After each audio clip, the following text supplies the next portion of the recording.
Good morning. We are outside the wall of Jerusalem again today, and we are sending out this video as we get ready for the first Sunday after Trinity. You may see this morning that I'm wearing my clerical collar. It's very hot here at the moment. It's almost 30 degrees, just over 30 degrees in the shade. But I've just been along to Christchurch where I've been celebrating the Eucharist.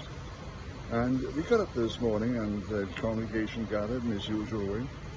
And I said, I got a special treat for you this morning. I got 4 sermons. Now, our sermons out here normally take about 45 minutes to an hour. Suddenly a look of terror came across the face of the people sitting there. But in fact, they're only just short sermons this morning. Because last week, of course, we were thinking about Trinity Sunday, so I mentioned that. Tomorrow, Thursday, well, that was the Feast of Corpus. That is, or will be, the Feast of Corpus Christi. And on Corpus Christi, we give thanks to God for the Eucharist, the body and blood of Christ, which feeds us day by day. And on the altar behind me, it says we do this in memory of him. But of course, it's far more than a memory. It's an anamnesis. It's a reenacting of those events and the releasing into the world in our present time all the power that was released at that Last Supper. When Jesus gave us the sacrament during those few moments before his arrest, he was giving us something which was very, very important. He was giving us the food for the journey, it's food for the pilgrimage, as we look forward in our lives. Yes, he'll be back soon, and when he comes back, there'll be no more Eucharist, no more Masses being said. The reality will have come. In the meantime, just as the children of Israel used the manna as they walked through the wilderness, when they crossed the Jordan and went into the promised land, the manna stopped falling. So we thank God for this food that he's given us for our spiritual journey. And people all over the world are receiving it and rejoicing in it. So that's tomorrow, Corpus Christi. Next Sunday is, of course, the Feast of St. Barnabas. And this is something also we mentioned this morning and talked about this morning. Son of Encouragement. What a wonderful name been given by the Apostles. Son of Encouragement.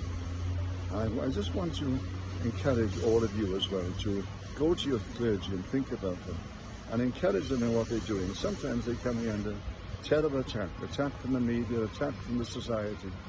You know, there's been some terrible stories told lately about abuse and things which have been carried out by clergy. And somehow the society seems to have turned against the profession as a whole.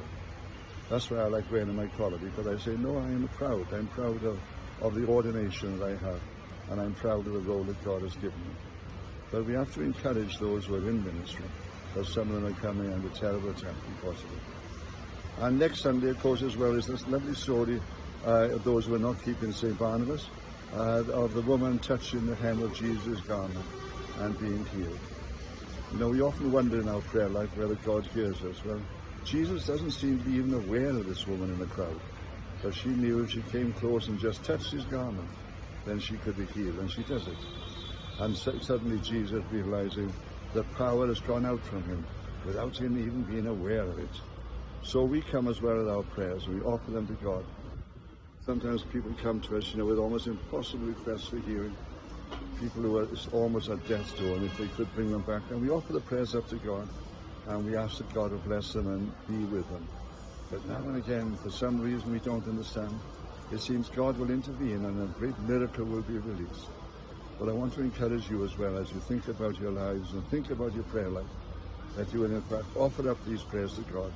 Reach out and touch his garment, either by receiving the communion of the body and blood of Christ, going to church, or just in your own private rooms, offering up your prayers, asking that God will just give you that which you need at this particular moment.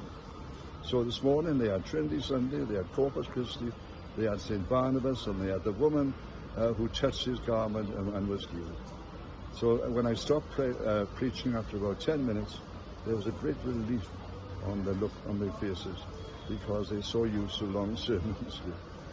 That we thank God for all that he's given us. And we now are looking forward to this great Sunday after Trinity and the great Trinity season that's going before us. Of course, Sandra and I are also looking forward to coming home at the end of this month, and we'll be back amongst you and praying with you again. Not from outside the walls of Jerusalem, and not with these wonderful views across Jerusalem, and all the different hotels, all the different facilities that we're in here at this place. No, we have this as a memory, and we rejoice in the memory of it. But we are here and we are praying for you at this moment. But from the end of the month, we'll still be praying for you, but praying for you instead from our place in Christchurch and not here in this wonderful, wonderful city. May God bless each one of you, wherever you may be, as you will prepare for this coming Sunday. Amen.